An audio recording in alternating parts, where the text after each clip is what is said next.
नमस्कार। आज हम यूजीसी नेट इतिहास विषय के पहली यूनिट पे कुछ प्रश्न लेकर के आए हैं। आपके सामने टॉपिक है पुरातात्विक स्रोत, अन्वेषण, उत्खनन, पुरालेखाविद्या तथा मुद्रा शास्त्र की जानकारी। तो महत्वपूर्ण प्रश्नों के साथ हम इस टॉपिक में बात करने वाले हैं। तो चलिए, सबसे पहला प्रश्न वो आपके स्क्रीन पर यह रहा। प्रश्न है, पुरातत्ववेत्ता मतलब जो पुरातत्वों की खुदाई करते हैं केवल वस्तुओं को ही नहीं खोदता, अपितु वह मनुष्यों को भी खोदता है। यह तथ्यों का अन्वेषक होता है। यह कथन किसका है? पीबी लाल का, मॉर्टिमर व्हीलर का, एचडी सांकलिया का, गार्डन चाइल्ड का? आपको बताना है पुरातत्ववेत्ता केवल वस्तुओं को ही नहीं खोदता, अपितु वह मनुष्यों को भी खोदता है। यह तथ्यों का अन्वेषक होता है। यह कथन किसका है? PB Lal, Brijvasi Lal, Mortimer Wheeler, HD Sankalia, Gordon Childe? आपको बताना है। तो यहां पुरातत्ववेत्ताओं की हम बात कर लें। आप फटाफट इसका उत्तर दीजिए। और पुरातत्ववेत्ताओं की बात कर लें तो मार्टिन व्हीलर का नाम इसमें सबसे महत्वपूर्ण है और यहां सही उत्तर है। यह कथन मार्टिन व्हीलर का है। मार्टिन व्हीलर सबसे महत्वपूर्ण पुरातत्वविदों में से है। पुरातत्वविद केवल वस्तुओं को ही नहीं खोदता, अभी तो मनुष्यों को भी खोदता है, तथ्यों का अन्वेषक होता है। दूसरा प्रश्न है, पुरातत्व निम्न में से किस काल हेतु वैज्ञानिक आधार प्रदान करते हैं? इंपॉर्टेंट बात है कि पुरातत्व जो है वो किस काल हेतु वैज्ञानिक आधार प्रदान करते हैं? ए, प्रागैतिहासिक काल के लिए, बी, आद्य ऐतिहासिक काल के लिए, सी, ऐतिहासिक काल के लिए और डी, उपर्युक्त तीनों के लिए। आपको बताना है। आप अपने उत्तर कमेंट में देते रहिए। प्रश्न है, पुरातत्व निम्न में से किस काल हेतु वैज्ञानिक आधार प्रदान करते हैं? प्रागैतिहासिक काल के लिए, आद्य ऐतिहासिक काल के लिए, ऐतिहासिक काल के लिए, उपर्युक्त तीनों के लिए। प्रागैतिहासिक काल का मतलब मैं बता दूं तो जहां लेखन कला ही नहीं थी, लेखन कला नहीं थी, कोई लिखित साक्ष्य नहीं मिला, लिखित कोई साक्ष्य नहीं मिला। आद्य ऐतिहासिक काल जिसमें लेखन कला तो थी लेकिन कोई प्रामाणिकता नहीं मिली, प्रामाणिकता नहीं है। जैसे सिंधु घाटी सभ्यता, हड़प्पा सभ्यता और वैदिक सभ्यता, ये इनमें लिपि तो मिली लेकिन उसको पढ़ा नहीं जा सका, उसकी प्रामाणिकता नहीं है। लेखन कला नहीं मिली ये पाषाण काल में, पत्थर युग और ताम्रपाषाण काल, ये प्रागैतिहासिक युग है।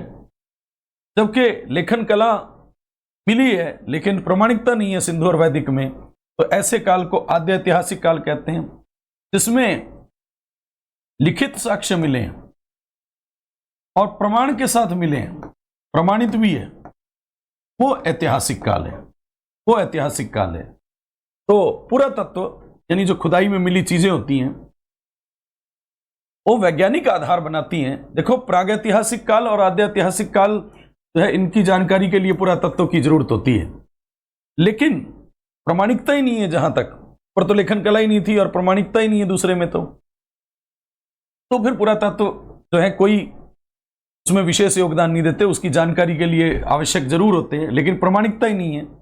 लेकिन ऐतिहासिक काल में यदि पुरातत्व जो है साथ में मिलते हैं, पुरानी वस्तुएं मिलती है, पुरानी चीजें मिलती हैं, तो वो पुरातत्व लिखित साक्ष्य और प्रमाणित काल जो है ऐतिहासिक काल, उसके लिए वैज्ञानिक आधार भी बनते हैं। तो इंपॉर्टेंट हो जाता है, ऐतिहासिक काल के लिए ये वैज्ञानिक आधार बन जाते हैं, बहुत इंपॉर्टेंट है।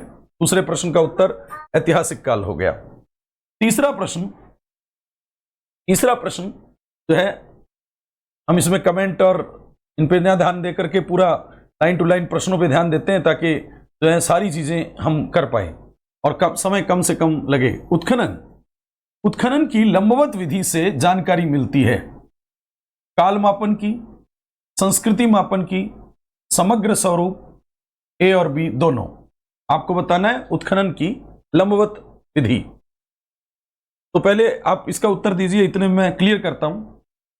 देखिए, जो उत्खनन होता है, खुदाई होती है, जो पुरातत्वविद पुरानी वस्तुओं की खुदाई करते हैं, तो उत्खनन की दो विधियां होती हैं।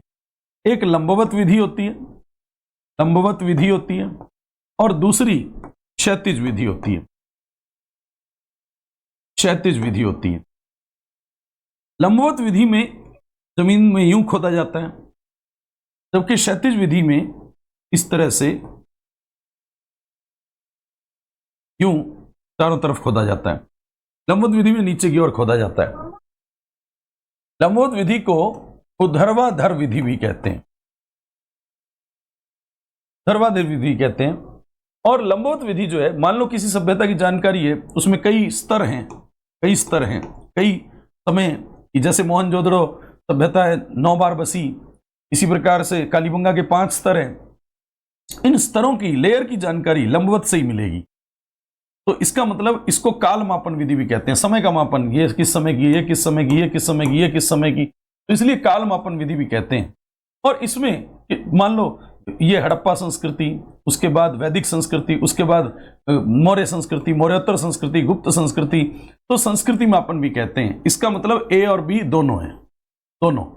लंबवत विधि से हमें काल मापन और संस्कृति मापन दोनों हो जाता है, क्योंकि कई स्तर, लेयर की हम जानकारी लेते हैं इसमें। तो बहुत इंपॉर्टेंट है कि दो विधियां हैं उत्खनन की, और एक तो लंबवत विधि है, कोई इतिहासकार, पुरातत्ववेत्ता जो खुदाई करेगा, वो लंबवत या ऊर्ध्वाधर विधि से भी करता है और क्षैतिज विधि से भी करता है। लंबवत विधि से आप देखो थोड़ी सी एरिया में खुदाई होती है, और नीचे के लेयर वाइज हमें उसका समय, काल, संस्कृति का पता लगता है। के बाद अगला प्रश्न है, चौथा प्रश्न आपके सामने, प्रश्नों के उत्तर देते रहिए। सर्वप्रथम क्षैतिज उत्खनन, अब दूसरे प्रकार का उत्खनन आ गया, विधि से खुदाई कहां की गई थी? सबसे पहली बार क्षैतिज उत्खनन से। आपको पता है लंबवत उत्खनन में तो नीचे की तरफ ऐसे खुदाई होगी थोड़े से एरिया में, लेकिन यदि समग्र अध्ययन करना है किसी एक संस्कृति का, अब सोचो ये 2 लेयर है, 3 लेयर है, तब तो आपको लंबवत कर जाना पड़ेगा। लेकिन मान लो इस एक लेयर की जानकारी चाहिए, तो आपको क्षैतिज उत्खनन, इसके बारे में क्षैतिज उत्खनन करना पड़ेगा। यानी क्षैतिज का मतलब अपने आसपास के एरिया को सारे खोदना पड़ेगा। इस विधि से सबसे पहले खुदाई कहां हुई? ए कालीबंगा में, बी मोहनजोदड़ो में, सी तक्षशिला में, और डी लोथल में। आपको बताना है कि सर्वप्रथम क्षैतिज उत्खनन से खुदाई जो है वो कहां हुई। तो आपको बताना है कालीबंगा, मोहनजोदड़ो, तक्षशिला और लोथल। कालीबंगा आपको पता है हनुमानगढ़ जिले में, राजस्थान में। मोहनजोदड़ो जो है वो पाकिस्तान में, वर्तमान में। तक्षशिला जो है, तक्षशिला अफगानिस्तान में, विद्यालय अफगानिस्तान पाकिस्तान वाला एरिया, रावलपिंडी के आसपास वाला। लोथल जो है वो गुजरात में, सिंधु सभ्यता का एकमात्र बंदरगाह था, सिंधु सभ्यता का एकमात्र बंदरगाह था। तो आपको बताना है क्षैतिज उत्खनन विधि से बिल्कुल खुदाई कहां की गई थी। तो सबसे पहले खुदाई जो है वो तक्षशिला में की गई, क्षैतिज उत्खनन से। क्षैतिज उत्खनन से उस सभ्यता, एक संस्कृति, एक सभ्यता के बारे में सारी जानकारी मिल जाती है, जबकि लंबवत उत्खनन में कई संस्कृतियों की जानकारी मिल सकती है, उसके काल की जानकारी मिल सकती है। काल मापन विधि भी कहते हैं, इसलिए लंबवत विधि को। क्षैतिज विधि से जो है समग्र सभ्यता की, एक सभ्यता की जानकारी मिलती। और वैसे तो सारों का ही क्षैतिज उत्खनन हुआ, कालीबंगा का भी क्षैतिज उत्खनन, मोहनजोदड़ो का भी, तक्षशिला का भी, लोथल का भी, लेकिन सबसे पहले तक्षशिला का हुआ। और यहाँ तक्षशिला से यवन संस्कृति के बारे में, यहाँ यवन साम्राज्य के बारे में जो लोग रहते थे, उनकी संस्कृति के बारे में जानकारी मिली इस क्षैतिज उत्खनन से। जो क्षैतिज उत्खनन है उसको आपको पता है कि उसमें खूब जो है क्षैतिज विस्तार के क्षेत्र में काम करना पड़ेगा, खूब पैसा चाहिए होता है, खूब समय चाहिए होता है, क्षैतिज उत्खनन में, क्योंकि एक ही संस्कृति के बारे में जान। लंबवत उत्खनन में तो आपको नीचे चलना होता है, लगातार थोड़े सा एरिया खोदना होता है, उसी में नीचे चलना होता है। लेकिन क्षैतिज उत्खनन में हर एरिया वाइज आपको हर संस्कृति के हर पहलू की बात, सामाजिक, आर्थिक, राजनीतिक, सब बातें करनी पड़ेंगी, तभी जाकर के क्षैतिज उत्खनन होगा। तो महंगा भी पड़ता है, समय भी ज़्यादा लगता है, और छोटे स्थलों का क्षैतिज उत्खनन होता है और बड़े स्थलों का लंबवत उत्खनन से पता लगाया जाता है। लेकिन यहाँ सारे क्षैतिज उत्खनन से पता लगाए। अब ऐसा नहीं है कि सारे के सारे उत्खनन क्षैतिज सारे से ही पता लग जाए, तो जो है क्षैतिज उत्खनन कुछ सीमित दायरे तक किया जाता है, उसकी लिमिटेशन होती है। अगला प्रश्न आपके सामने है, उत्खनन के विषय में कौन सा कथन गलत है? गलत कथन निकालना है। उत्खनन के विषय में कौन सा कथन गलत है? ए, उत्खनन की 2 विधियां होती हैं। बी, क्षैतिज उत्खनन में समय, धन और श्रम अधिक लगता है। सी, क्षैतिज उत्खनन को लंबवत उत्खनन का पूर्वगामी माना जाता है। और डी, क्षैतिज और ऊर्ध्वाधर उत्खनन विधियां एक दूसरे की पूरक हैं। तो आपको बताना है इसमें से कौन सा सही है। आपको बताना है इसमें से कौन सा सही है। तो आपको कौन सा गलत उत्तर है, गलत उत्तर बताना है। तो आपको भी मैंने बताया उत्खनन की 2 विधियां होती हैं, तो ये वाला तो सही है, ये गलत उत्तर निकालना है। क्षैतिज उत्खनन में समय, धन और श्रम ज्यादा लगता है। बिल्कुल एक एरिया को बहुत वाइल्ड तरीके से चौड़ाई की लंबाई चौड़ाई खूब मतलब उसको लेकर के चलना होता है, उसके बारे में जानना होता है, सामाजिक आर्थिक सारा जीवन जानना होता है। तो इसमें ये भी ठीक है कि ये समय धन वगैरह खूब लगता है। क्षैतिज और ऊर्ध्वाधर उत्खनन एक दूसरे की पूरक है। बिल्कुल एक पुरातत्ववेत्ता को एक विधि का इस्तेमाल करके दूसरी विधि का इस्तेमाल करना ही पड़ता है। और गलत कथन यहां यह है कि क्षैतिज उत्खनन को लंबवत उत्खनन की पूर्वगामी माना जाता है। नहीं, ये उल्टा होता है। पूर्वगामी लंबवत होती है, लंबवत पूर्वगामी होती है, क्षैतिज नहीं होती, क्षैतिज बाद में होता है। मतलब कोई भी संस्कृति को सभ्यता को जानना है तो आपको पहले लंबवत उत्खनन करना पड़ेगा कि कितनी संस्कृतियां हैं। मान लो 5 तरह की संस्कृतियां, तो लंबवत उत्खनन पहले पुरातत्ववेत्ता को करना पड़ेगा। फिर किसी एक संस्कृति के बारे में जानने के लिए उस पर क्षैतिज रूप से काम करना पड़ेगा। तो क्षैतिज उत्खनन विधि सेकेंडरी होती है, पूर्वगामी विधि लंबवत होती है। तो क्षैतिज उत्खनन को लंबवत उत्खनन की पूर्वगामी नहीं, लंबवत उत्खनन को क्षैतिज उत्खनन की पूर्वगामी विधि कहा जाता है। बहुत इंपॉर्टेंट लाइन है, तो इसको अच्छे से तैयार कीजिए। अगला प्रश्न, छठा प्रश्न आपके सामने है। छठा प्रश्न है, कौन से पुरातात्विक स्रोत सर्वाधिक महत्वपूर्ण है? सबसे ज्यादा, पहली बात तो ये सारे पुरातात्विक स्रोत है। ए, पुरालेखाविद्य, बी, मुद्रा शास्त्र, सी, मुद्रा भांड, डी, मूर्तिकला, इसके अलावा चित्रकला, मृद भांड विश्लेषण और इसके साथ साथ अवशेष। ये सारे पुरातात्विक स्रोत की विधियां। पूछा गया कि सबसे महत्वपूर्ण क्यों है, सर्वाधिक महत्वपूर्ण कौन सी है, आपको यह बताना है सर्वाधिक महत्वपूर्ण कौन सी। तो इन 4 में से आपको बताना है, पुरालेखाविद्या, मुद्रा शास्त्र, मृदभांड, मूर्तिकला। देखिए सभी अपने आप में काम किए, लेकिन सबसे इंपॉर्टेंट आपको बताना है। तो अपने उत्तर दीजिए कमेंट में, पुरालेखाविद्या, मुद्रा शास्त्र, मृदभांड, मूर्तिकला। आप गौर करें तो पुरालेखा विद्या जो है इंपॉर्टेंट है। पुरालेखा विद्या, इसमें अभिलेख वगैरह होता है, अभिलेखों का अध्ययन होता है, और अभिलेखों का अध्ययन होता है। साथ साथ में ताम्रपत्र वगैरह, अभिलेख वगैरह, शिलालेख वगैरह इसी में आते हैं। सिक्कों का अध्ययन मुद्रा शास्त्र कहलाता है। सिक्कों का अध्ययन मुद्रा शास्त्र कहलाता है। न्यूमिस्मेटिक्स, मुद्रा शास्त्र को बोलते हैं न्यूमिस्मेटिक्स। और मृदभांड में मिट्टी के बर्तन का जो है अध्ययन किया जाता है। मूर्तिकला में मूर्तियों का, चित्रकला में चित्रकला का। तो इस तरह से सबसे महत्वपूर्ण पुरालेखा विद्या अभिलेख होते हैं। कारण, क्योंकि उस समय के ये तत्कालीन होते हैं। मतलब जिस समय का था, अशोक ने अभिलेख लिखवाया तो अशोक के समय का है। दूसरी बात, इसको कोई परिवर्तन नहीं किया जा सकता। पत्थर पे होते हैं या धातु पे होते हैं, पत्थर या धातु पे होते हैं, तो इसमें कोई बाद में किसी ने चेंज नहीं किया होगा, चेंज कोई नहीं हुआ होगा। माने जिस समय के हैं उस समय के हैं। इसीलिए सबसे महत्वपूर्ण जो पुरातात्विक सामग्री कहलाती है वो पुरालेखा विद्या, यानी अभिलेख वगैरह का अध्ययन करना, वो सब कहलाती है। बहुत इंपॉर्टेंट है पुरातात्विक स्रोत की ये विधियां सारी, ये स्रोत हैं सारे। इसके बाद अगला प्रश्न, 7वां प्रश्न आपकी स्क्रीन पर यह रहा, निम्न में से कौन सा राजकीय अभिलेख नहीं है? तो अभिलेख 2 तरह के होते हैं। पुरालेखा विद्या में मैंने कहा कि अभिलेख 2 तरह के होते हैं। एक होते हैं राजकीय अभिलेख और एक होते हैं निजी अभिलेख। निजी अभिलेख। तो आपको बताना है कि कौन सा राजकीय अभिलेख नहीं है। ए, समुद्रगुप्त की प्रयाग प्रशस्ति, भूमि अनुदान पत्र। बी, भूमि अनुदान पत्र, इसी को ताम्रपत्र भी कह देते हैं। भूमि अनुदान पत्र ताम्रपत्र कहते हैं, तांबे पे लिखे जाते थे, और क्योंकि इससे सबसे ज्यादा भूमि का अनुदान किया गया, इस कारण से भूमि अनुदान पत्र भी कहते हैं। सी, पुलकेशिन द्वितीय का ऐहोल अभिलेख रवि कीर्ति द्वारा लिखा गया संस्कृत भाषा में। और डी, धनदेव का अयोध्या अभिलेख। डी, धनदेव का अयोध्या अभिलेख। तो आपको ये बताना है कौन सा राजकीय अभिलेख नहीं है, माने निजी अभिलेख है। जो राजकीय नहीं है वो निजी अभिलेख है। तो आपको इसका उत्तर देना है। सीधी सीधी बातें बड़ी काम की हैं। निजी अभिलेख कौन सा है, निजी अभिलेख कौन सा है? तो समुद्रगुप्त की प्रयाग प्रशस्ति। आप गौर करें, समुद्रगुप्त की प्रयाग प्रशस्ति जो है वो हरिसेन ने लिखी थी, अशोक के हरिसेन ने संस्कृत भाषा में लिखी थी, और अशोक के अभिलेख पर लिखी थी, अशोक के अभिलेख पर लिखी थी। तो अब सोचो कि जो चीज खुद नहीं लिखी समुद्रगुप्त ने और उसके समय हरिसेन ने लिखी, तो वो राजकीय होगी, राजा की होगी, निजी नहीं है।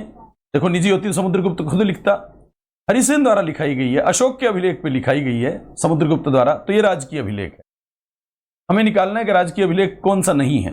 भूमि अनुदान पत्र, ताम्रपत्र, ये भी आपको पता है कि जो है सामंत प्रथा के बारे में जानकारी मिलती है, और सामंतों ने, जागीरदारों ने जो जागीरें दी उनके बारे में जानकारी मिलती है। तो ये भी जो है राजकीय अभिलेख है, राजकीय अभिलेख है, क्योंकि राजा के समय के हैं, और राजा के समय के हैं, एक किसी व्यक्ति विशेष के नहीं है। राजा ने भूमि अनुदान किया तो उस पर राजा का नाम होता है, उसका कुल वंश वगैरह सब होता है, लेकिन भूमि जिसको दी है उसका नाम भी होता है। तो ये जो है राजकीय अभिलेख है, किसी मतलब राजा की भूमि जो है वो दी जा रही है, इसका मतलब राजा का नाम हस्ताक्षर जरूर है उस पर, लेकिन वो पूरे राज्य की तरफ से है, राज्य की तरफ से भूमि दी जा रही है, अनुदान दिया जा रहा है। तो इस कारण से ये कोई निजी भूमि नहीं थी राजा की, ये जो है राज्य की भूमि थी, वो भूमि में से सामंत को दिया जा रहा है। तो ये भी राजकीय अभिलेख है। पुलकेशिन द्वितीय का ऐहोल अभिलेख, आपको पता है ऐहोल अभिलेख संस्कृत में लिखा रवि कीर्ति ने, रवि कीर्ति ने ऐहोल अभिलेख लिखा संस्कृत में, चालुक्य राजा पुलकेशिन द्वितीय का अभिलेख। और यह अभिलेख भी देखो पुलकेशिन द्वितीय ने खुद नहीं लिखा है, ये रवि कीर्ति ने लिखा है, तो इसका मतलब ये निजी अभिलेख नहीं है। लेकिन धनदेव का अयोध्या अभिलेख, आप गौर करें, धनदेव पुष्यमित्र शुंग जो है, पुष्यमित्र शुंग, शुंग वंश का संस्थापक था, उसी कुल में हुआ धनदेव, राजा हुआ खुद। पुष्यमित्र शुंग वंश में 10 राजा हुए, शुंग वंश में टोटल 10 राजा हुए, उसमें पहला राजा पुष्यमित्र शुंग था, और ब्राह्मण वंशीय पुष्यमित्र शुंग के ही कुल में आगे चल के धनदेव भी हुआ।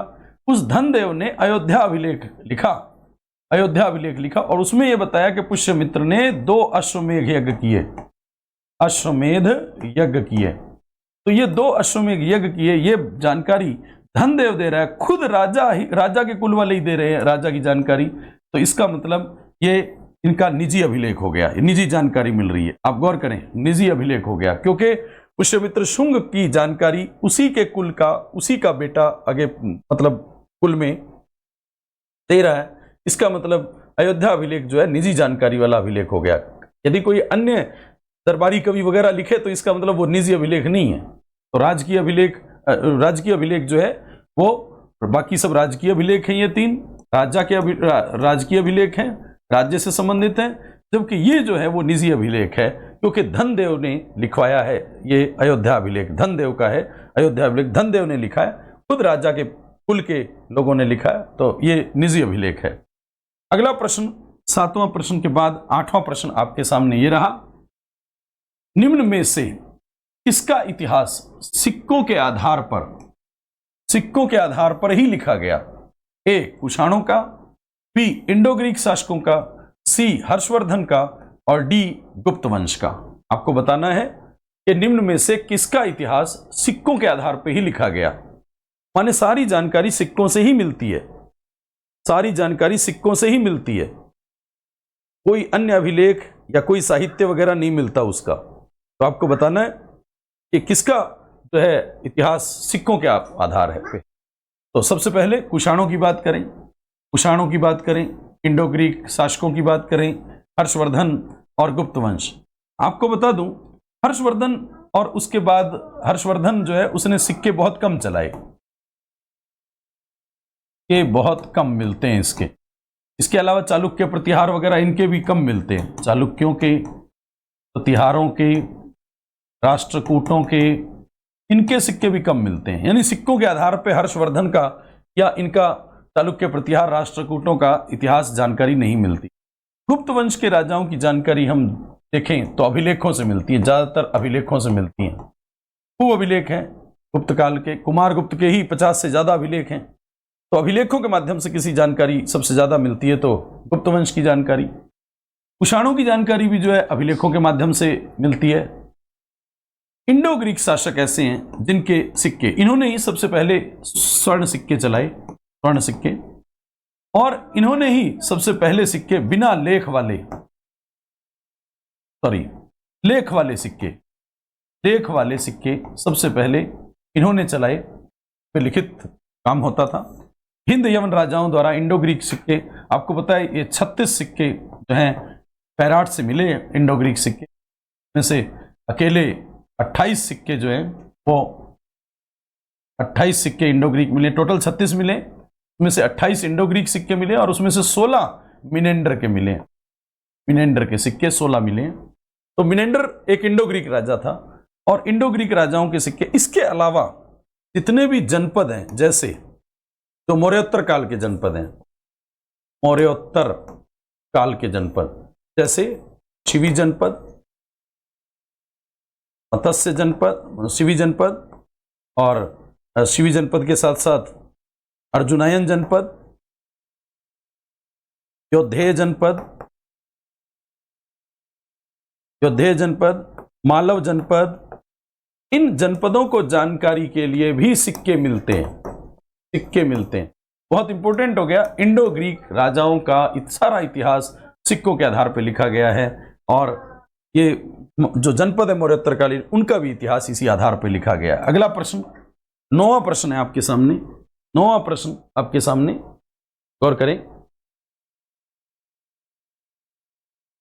9वां प्रश्न आपके सामने आ गया है। सबसे बेहतर तकनीक के मृदभांड कौन से हैं? सबसे बेहतर तकनीक के मृदभांड, ओसीपी, ए ओसीपी, बी बीआरडब्ल्यू, सी पीजीडब्ल्यू और डी एनबीपीडब्ल्यू। आपको बताना है, आपका उत्तर चाहिए। फटाफट अपने उत्तर दीजिए।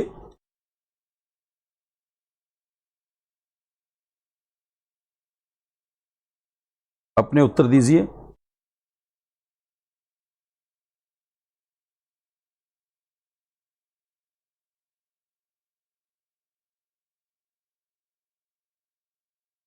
तो आपको पता है कि ओसीपी, ऑकर कलर,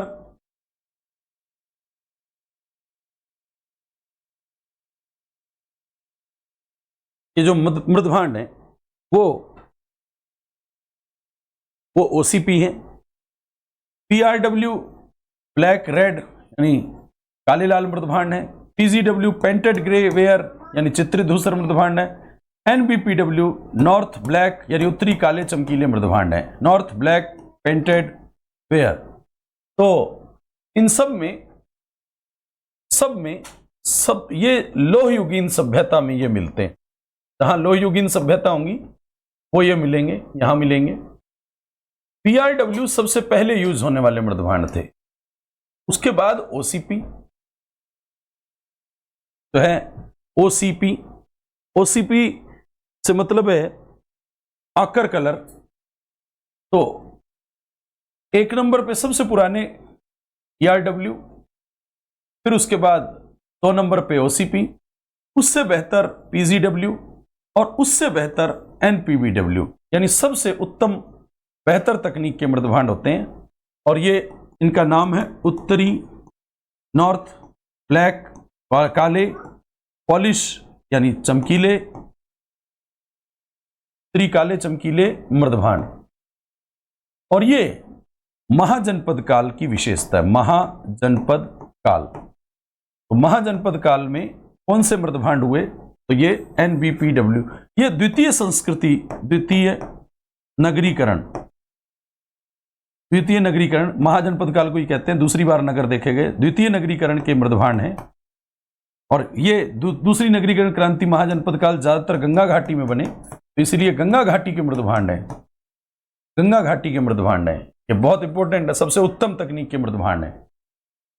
तो आज की क्लास का 10वां प्रश्न, हड़प्पा सभ्यता को जानने का पुरातात्विक स्रोत क्या है? पुरातात्विक स्रोत मैंने बताए थे कि पुरालेखाविद्या, इसके अलावा मृदभांड, अवशेष, मूर्तिकला, मुद्राशास्त्र, चित्रकला, ये सब पुरातात्विक स्रोत हैं। इनमें यह अभिलेख हैं, मृदभांड मिट्टी के बर्तन हैं, अवशेष हैं, मूर्तिकला है, मुद्राशास्त्र सिक्के हैं और चित्रकला है। तो आपको बताना है हड़प्पा सभ्यता को जानने के लिए कौन सा पुरातात्विक स्रोत है? ए पुरालेखाविद्या, बी मुद्रा विश्लेषण, सी पुरावशेष और डी मृदभांड। तो आपको बताना है, आपको पता है कि हड़प्पा सभ्यता देखिए कि नेट से संबंधित तो 18 जून को पेपर है, उससे संबंधित मेरे से जितना भी अच्छे वीडियो लाए जा सकेंगे मैं तो लेकर के आऊँगा। अच्छे तरह से उसको देखिए, उन चीज़ों को सीखिए और बार बार उसका अभ्यास कीजिए। तो हड़प्पा सभ्यता को जानने का पुरातात्विक स्रोत कौन सा है? तो पुरालेखाविद्या, मुद्रा विश्लेषण, पुरावशेष, मृदभांड। तो आपको पता है हड़प्पा सभ्यता जो है उसको जानने के लिए मोहरें सबसे उत्तम साधन है, लेकिन इन पे लिपि लिखी है, लिपि पढ़ी नहीं गई। हड़प्पा की मोहरों पर लिपि है लेकिन पढ़ी नहीं गई। तो इस तरह हड़प्पा सभ्यता जो है उसको जानकारी के लिए मोहरें भी यूज हुई हैं। इसके अलावा वहाँ की संस्कृति के मृदभांड वगैरह जो भी, इन सबको जिनकी जानकारी नहीं है वो सारे पुरावशेष कहलाते हैं। पुरावशेष जिनको पढ़ करके या जानकारी न मिल सके लेकिन उनके आधार पर जानकारी जुटाई गई हो, ऐसे पुरावशेष कहलाते हैं। हड़प्पा सभ्यता को जानने का पुरातात्विक स्रोत जो है वो पुरावशेष हैं। तो मोहरें पुरावशेषों के अंतर्गत आती हैं, क्योंकि पढ़ी नहीं जा सकी, बस उनके आधार पे अलग अलग विवेचना की जाती है इतिहासकार द्वारा, पुरातत्वविद द्वारा। तो इस कारण से हड़प्पा सभ्यता को जानने का पुरातात्विक स्रोत जो है पुरावशेष कहलाती है, यानी मोहरें पुरावशेष होती हैं। तो इस जो सीरीज है उसके अंदर नेट के जो भी प्रश्न हम यहाँ कर रहे हैं, उन नेट के प्रश्नों में आपको खास बात यह है कि नेट के प्रश्नों में आपको बता दूं कि ये टॉपिक जो आपको सामने स्क्रीन पे दिख रहा है, ये टॉपिक से संबंधित कुछ जानकारी जिससे आपका बेसिक अच्छा हो जाए। सारा कुछ तो 10 प्रश्नों में नहीं आ सकता, लेकिन फिर भी जो हमें जानकारी, अन्वेषण हमने बात की, उत्खनन की बात की, पुरालेखाविद्या की बात की, मुद्रा शास्त्र की बात की, तो सिक्कों का अध्ययन न्यूमिस्मेटिक्स यानी मुद्रा शास्त्र कहलाता है। तो इस तरह से हर यूनिट वाइज जितने भी इंपॉर्टेंट बातें हुई वो हम लेकर के आएंगे, और कोशिश कीजिए ये क्लास अच्छे से देखिए, शेयर कीजिए और ज़्यादा से ज़्यादा लोगों तक पहुंचाइए, लाइक कीजिए और अच्छे कमेंट कीजिए। चलिए मिलते हैं अगली क्लास के साथ। धन्यवाद।